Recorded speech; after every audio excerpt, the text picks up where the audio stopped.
Shalom jemaat yang dikasih Tuhan, bagaimana kabarnya Bapak Ibu Saudara di rumah? Saya berdoa untuk setiap Bapak Ibu Saudara dalam keadaan sehat, dalam keadaan kuat, dan tetap bugar.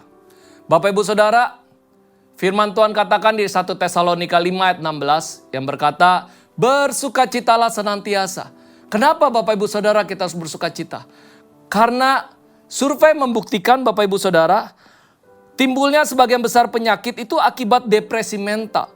Dikarenakan tidak ada kegembiraan di dalam hati orang itu. Jadi saya mau mendorong siapa Bapak Ibu Saudara hari ini. Mari kita mau bersuka cita. Satu lagi Bapak Ibu Saudara di dalam Amsal 15 ayat 15 berkata gini. Hari orang berkesusahan buruk semuanya. Tetapi orang yang gembira hatinya selalu berpesta. Saya mau mendorong. Mari jemaat Tuhan. Awali ibadah kita dengan sukacita. Karena hari yang berkesusahan itu buruk semuanya Bapak Ibu Saudara. Mari kita bersatu dalam doa. Terima kasih Tuhan, hari ini kami mau mulai ibadah kami dengan hati yang bersukacita. Dengan hati yang bergembira. Kami siap mendengarkan firman-Mu. Kami siap menyembah dengan hati, jiwa, dan tubuh kami. Hanya di dalam nama Yesus Tuhan. Amin. Dia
bersyukur Tuhan, Engkau Allah yang memegang kendali setiap hidup kami Tuhan.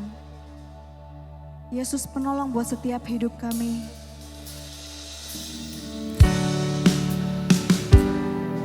Amin.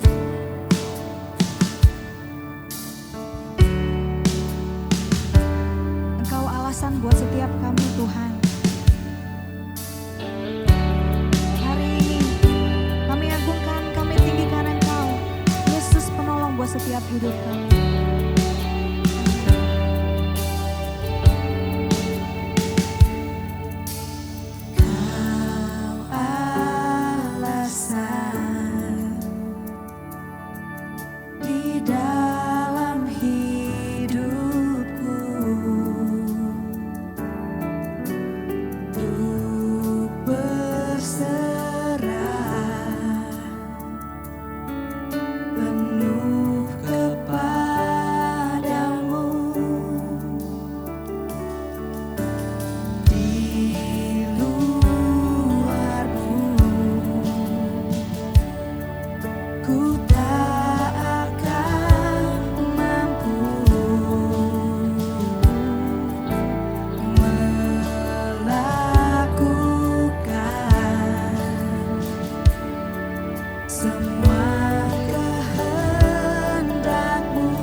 Kau yang ku perlu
firman Tuhan di Filipi 4 ayat 6. Janganlah hendaknya kamu khawatir tentang apapun juga, tetapi nyatakanlah dalam segala hal keinginanmu kepada Allah dalam doa dan permohonan dengan ucapan syukur.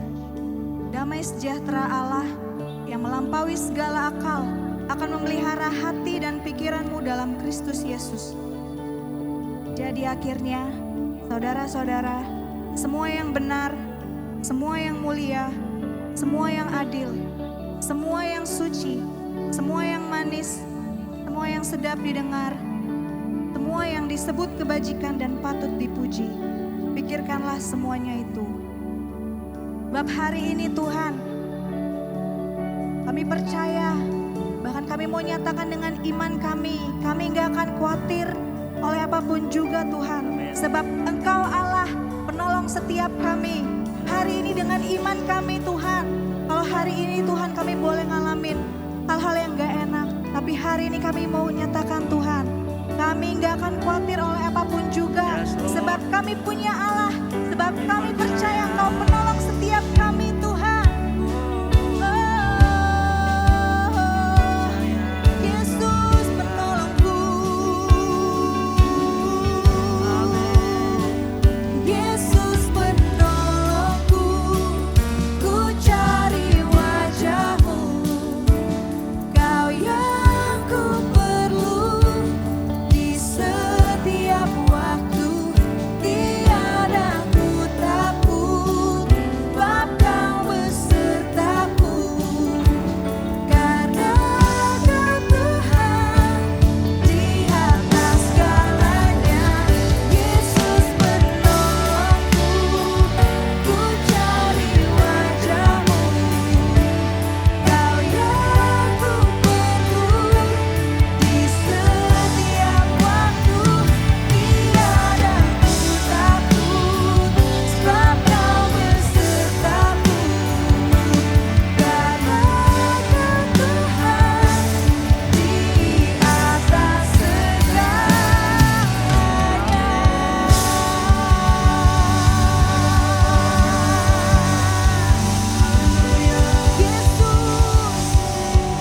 Yesus, kami percaya Engkau kemenangan buat setiap kami Tuhan. Kami bersyukur Yesus penolong buat setiap kami. Hari ini Tuhan ingatkan buat setiap kami. Kami percaya Engkau Allah yang selalu ada buat setiap kami. Kami gak akan khawatir oleh apapun juga, sebab hari ini kami tahu Engkau Allah yang berkuasa buat setiap kami. Terima kasih Tuhan, kami bersyukur. Di dalam nama Yesus kami berdoa. Amin.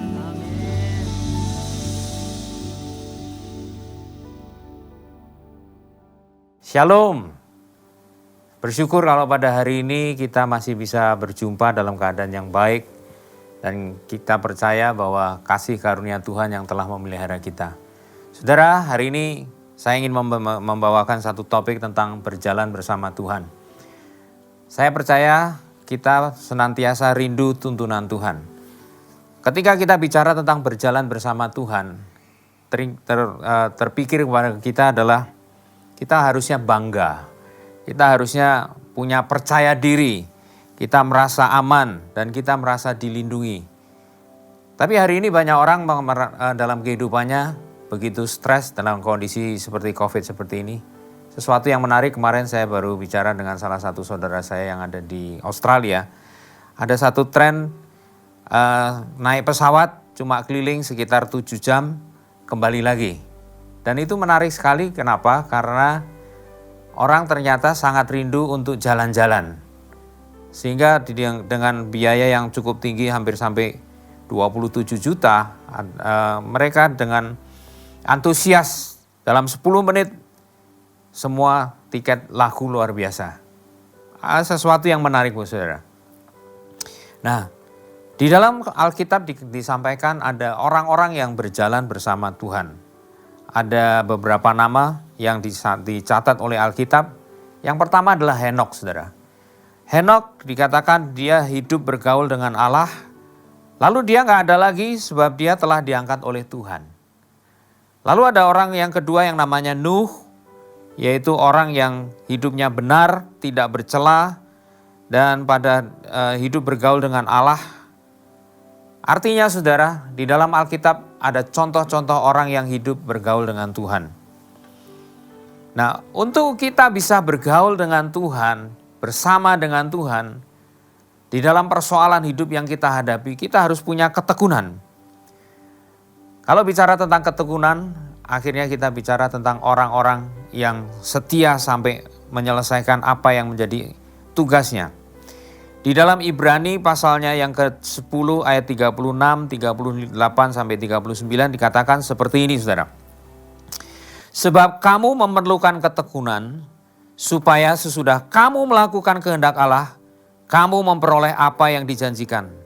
Tetapi kita bukanlah orang-orang yang mengundurkan diri dan binasa, tetapi orang yang percaya dan beroleh hidup. Tetapi orangku yang benar akan hidup oleh iman. Dan apabila dia mengundurkan diri, aku tidak berkenan kepadanya. Tetapi kita ini bukan orang-orang yang mengundurkan diri dan binasa, tetapi orang-orang yang percaya dan beroleh hidup. Jadi kuncinya saudara, ketekunan dibutuhkan di dalam pergumulan dan kesulitan hidup.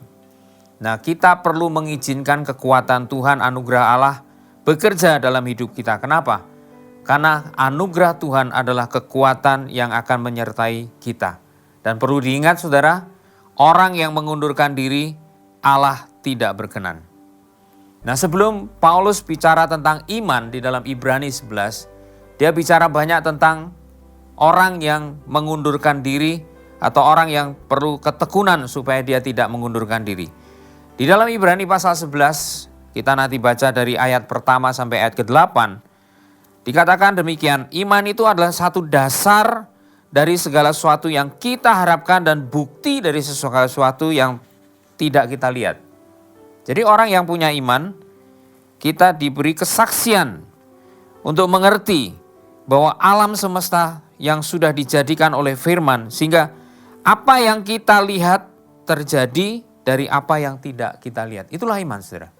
Jadi orang yang punya iman, dia punya dasar dan dia punya bukti. Dasar untuk berharap dan bukti dari segala sesuatu yang belum dilihat. Nah, orang yang seperti inilah orang yang tekun hidup bersama dengan Tuhan. Ada 4 tokoh di dalam Alkitab yang saya ingin bahas. Yang pertama adalah Habel. Habel karena iman dia mempersembahkan kepada Allah korban yang lebih baik daripada korbannya Kain. Dengan jalan itu dia memperoleh kesaksian bahwa dia benar karena Allah berkenan akan persembahannya itu, dan karena iman dia masih bicara sesudah dia mati.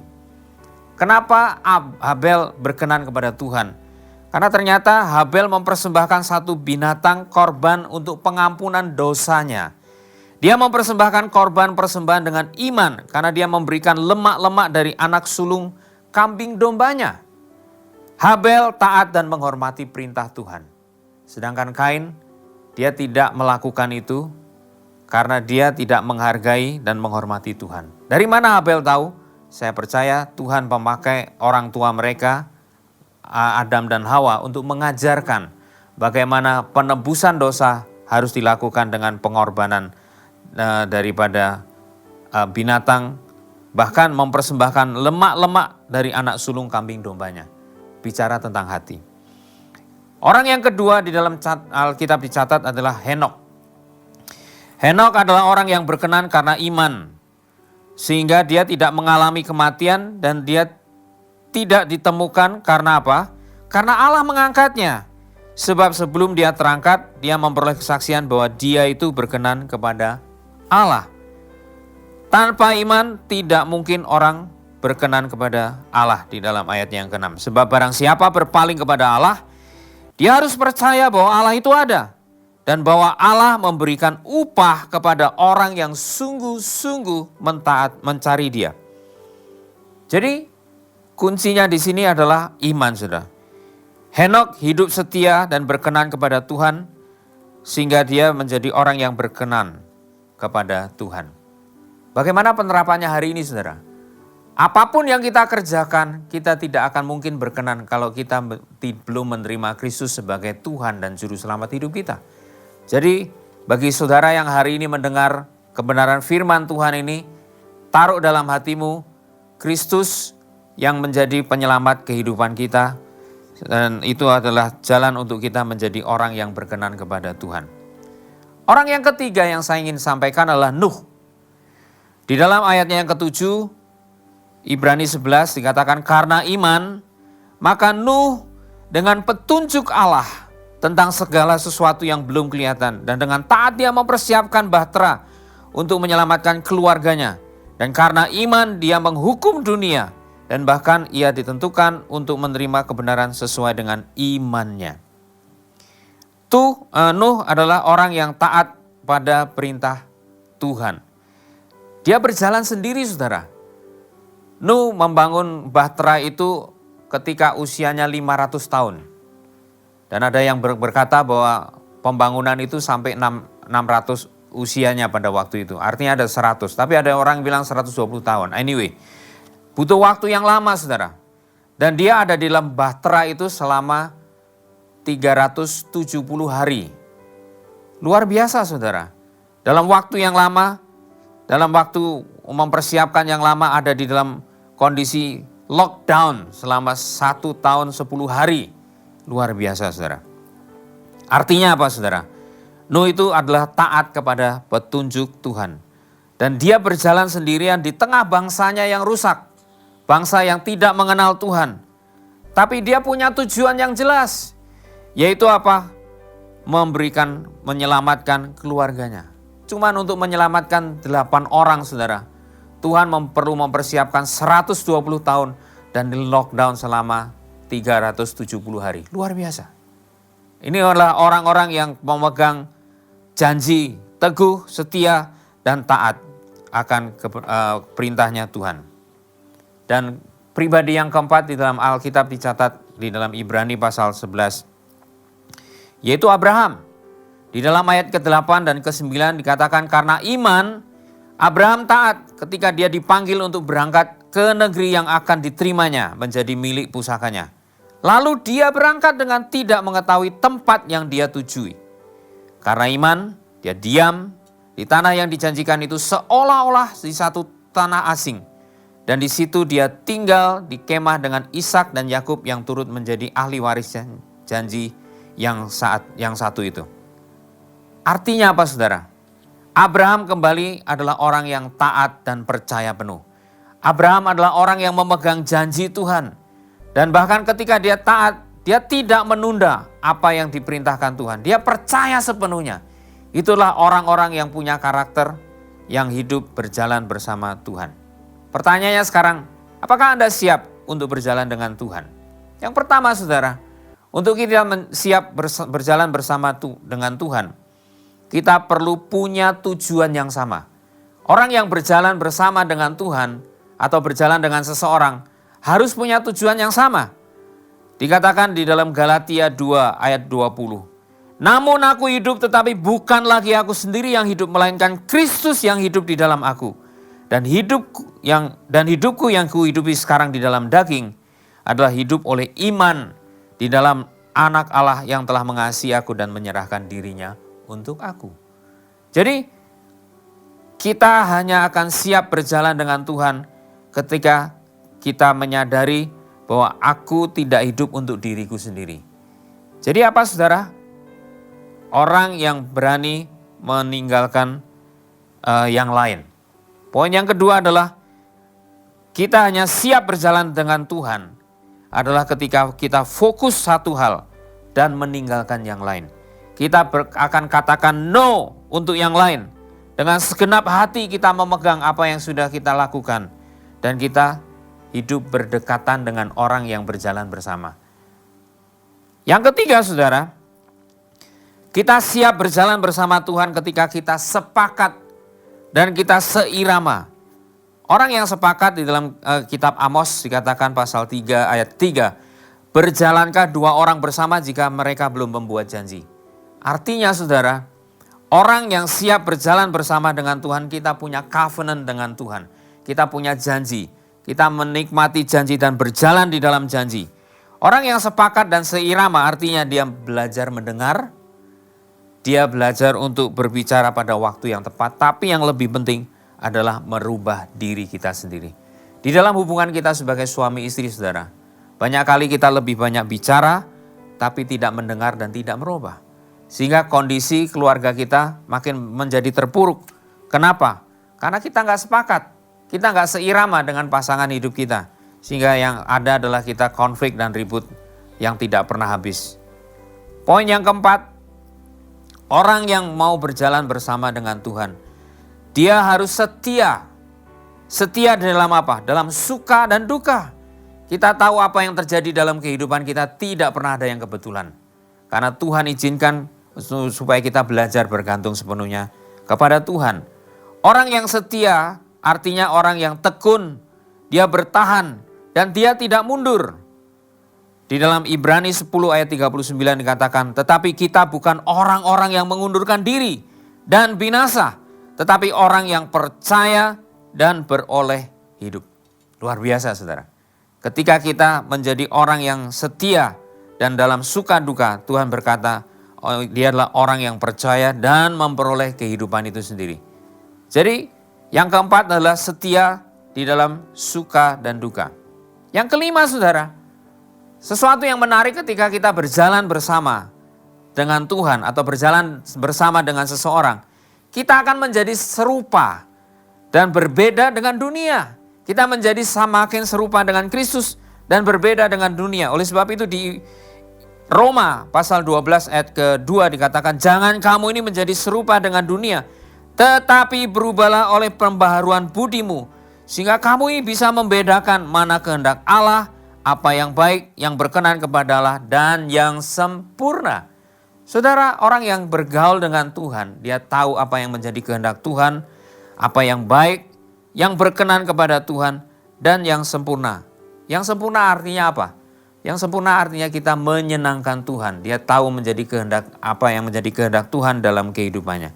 Jadi ketika kita siap, pertama kita punya tujuan yang sama dengan Tuhan. Yang kedua, kita fokus satu hal dan tinggalkan yang lain. Tinggalkan keinginan kita, tinggalkan apa yang kita suka, tinggalkan apa yang menjadi beban kita. Yang ketiga, saudara, kita harus sepakat dan seirama dengan Tuhan. Dan yang keempat, baik suka ataupun duka kita setia. Karena Tuhan adalah tetap setia. Meskipun kita itu mungkin tidak setia. Yang kelima, orang yang berjalan bersama dengan Tuhan, dia akan makin menjadi serupa dengan Tuhan. Dan kita menjadi berbeda dengan dunia. Sehingga kita bisa mengenal kehendak Tuhan yang sempurna. Saudara, ketika saya mencoba merefleksikan ke dalam kehidupan saya pribadi, kami menikah, tahun ini adalah tahun yang ke-29 masuk tahun yang ke-30. Akhir tahun lalu, kebetulan kami menikah tanggal 29 Desember. Jadi kita membuat acara adalah 29 yang ke-29. Artinya ulang tahun pernikahan yang ke-29 pada hari tanggal 29.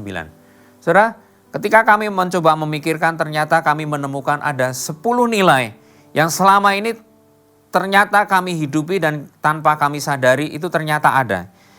Ada 10 nilai yang kami mau share kepada Bapak Ibu sekalian. Yang pertama, saudara, ternyata kami belajar hidup di dalam rencana Tuhan. Karena kami tahu di hidup dalam rencana Tuhan itu merupakan satu kehormatan.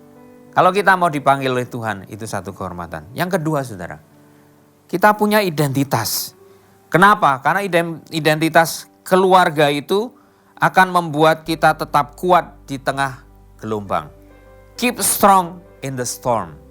Yang ketiga, saudara, kita berjalan bersama dengan Tuhan, punya tujuan, punya identitas. Tetapi kita butuh rekan kerja, kita butuh kebersamaan. Karena dengan kita bersama-sama, artinya apa? Kita makin dekat dengan Tuhan, makin mengetahui tentang kehendak Tuhan. Dan karena kita tinggal di rumah harus menjadi Christ Center home base.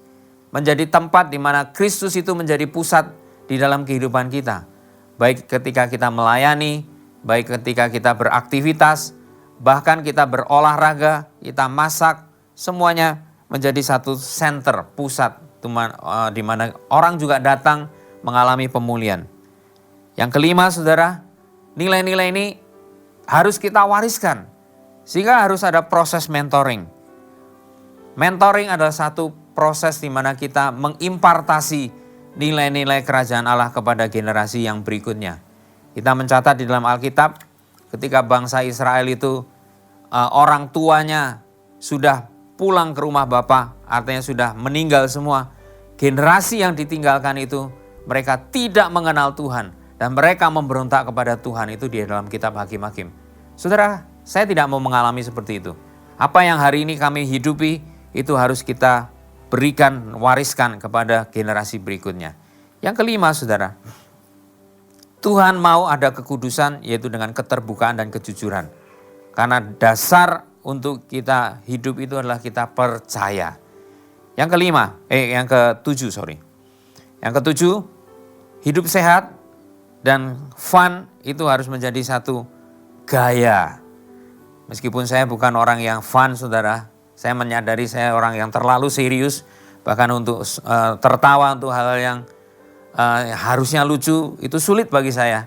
Tetapi saya mencoba menghidupi itu, saudara, dengan cara kita belajar. Karena apa? Karena saya mau bahwa hidup itu menjadi sesuatu hidup yang berkelanjutan. Kita menikmati berkat Tuhan ketika kita mungkin sudah menjadi tua. Yang kedelapan, kita perlu mengasihi bangsa ini. Kenapa? Karena di mana kita ada, di situ kita harus berdiri mendirikan kerajaan Tuhan datang. Biarlah tempat di mana kita berada, di situ karya Tuhan, karya Kristus itu nyata. Yang kesembilan, saudara, hidup ini harus berdampak. Sehingga kita perlu membangun network. Karena apa? Karena network itu akan memperlebar, memperluas pengaruh daripada kehidupan kita. Dan yang menarik, ketika kami menyadari uang itu ternyata hanya nomor ke-10. Karena uang itu hanya alat. Harus menjadi steward, harus menjadi pengelola, bukan menjadi pemilik daripada uang yang dipercayakan Tuhan.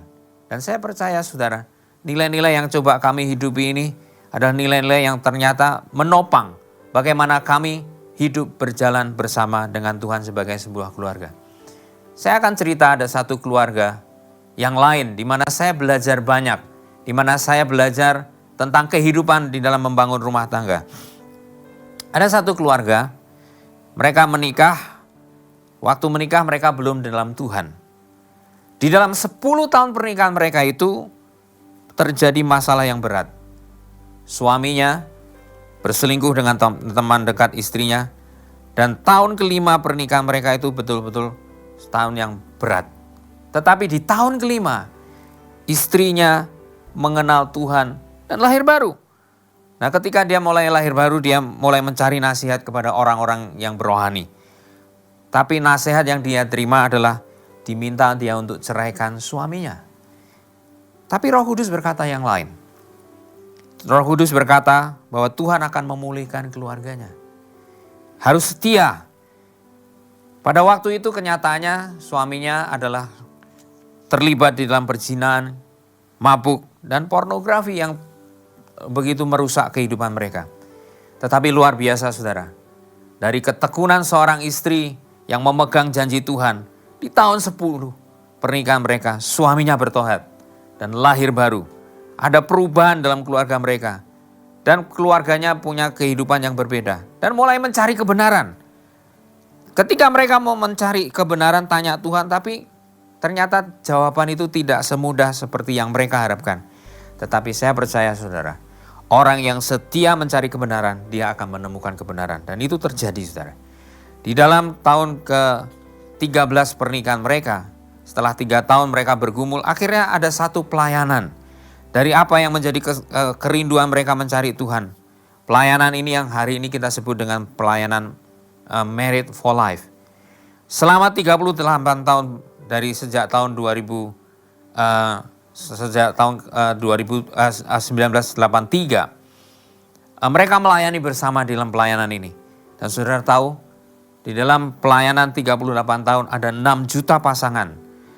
Dan berkarya di dalam 90 negara. Dan sudah melayani selama 51 tahun di dalam pernikahan mereka. Tetapi pada bulan Februari yang lalu Tuhan memanggil dalam usianya yang ke-74. Marilyn Philip, seorang pribadi yang luar biasa, seorang wanita yang kuat, Dan bahkan saudara, dia sebelum meninggal karena kanker stadium 4, dalam 2 minggu sebelum dia meninggal, dia masih berkarya. Meninggalkan warisan rohani yang luar biasa. Dan dia punya visi dalam pelayanan ini, 100 juta pasangan akan disentuh lewat kehidupan atau pelayanan ini. Dan pada tahun 2030. Dan luar biasanya saudara, seorang yang usianya 74, dia masih sangat aktif di dalam media sosial. Karena dia percaya menjangkau generasi ini harus lewat digital media. Reaching the unreached. Dan dia sebelum meninggal, sebagai pasangan dia menyiapkan penerus yang nantinya dia akan meneruskan pelayanan ini. Artinya saudara, apakah hidup kita hanya kita pakai untuk menyesali dan bergumul dengan kondisi? Jangan saudara. Hiduplah maksimal bersama dengan Tuhan. Di dalam rumahnya ada satu tulisan yang tergantung, dikatakan demikian saudara. Life is not a journey to the grave with the intention of arriving safely in the pretty and well-preserved body, but rather to skid in the broadside, truly used up, totally worn out, and proclaiming, wow, what a ride. Dalam bahasa Indonesia, hidup ini bukanlah satu perjalanan ke liang kubur dengan satu tujuan untuk sampai dengan selamat dalam keadaan tubuh yang mulus dan terawat baik. Tetapi dengan tergelincir, benar-benar habis, benar-benar lelah, dan menyatakan, wow, satu perjalanan yang luar biasa. Saya harap saudara ketika saudara mendengar firman yang kita baru saja dengar, meresponi saudara. Kita mau berjalan bersama dengan Tuhan. Tapi berjalan dengan Tuhan bukan berarti jalan yang mudah, tetapi jalan yang penuh dengan tantangan. Tetapi kita dikuatkan, kita akan mengalami sukacita, kita akan mengalami pertolongan Tuhan. Dan biarlah anugerah Tuhan menyertai hidup kita sepanjang kita datang kepada Tuhan dan melayani Dia. Mari kita berdoa. Tuhan Bapa di dalam surga, aku bersyukur kalau hari ini firman-Mu mengajar kepada kami untuk berjalan bersama dengan Tuhan. Karena lewat berjalan dengan Tuhan itulah kami akan mengalami janji-janji Tuhan. Karena Tuhan adalah Allah yang setia, yang membuat janji dan memegang janji. Tapi dari pihak kami harus memegang janji itu juga Tuhan. Baik di dalam keluarga, di dalam pelayanan, di dalam pekerjaan. Ketika kami menjadi orang yang ditemukan menjadi setia memegang janji Tuhan, maka Tuhan mengaruniakan anugerah yang luar biasa. Dan ada sukacita melewati masa-masa seperti ini. Kiranya Tuhan memberkati sehingga kami tidak menjadi orang yang takut, tidak menjadi orang yang khawatir, tetapi justru menjadi orang-orang yang makin bekerja dengan lebih keras lagi.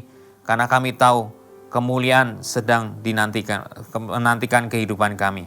Di dalam nama Tuhan Yesus, kita semua yang diberkati Tuhan akan berkata, amin. Wow, hari ini firman-Nya sangat luar biasa Bapak Ibu Saudara.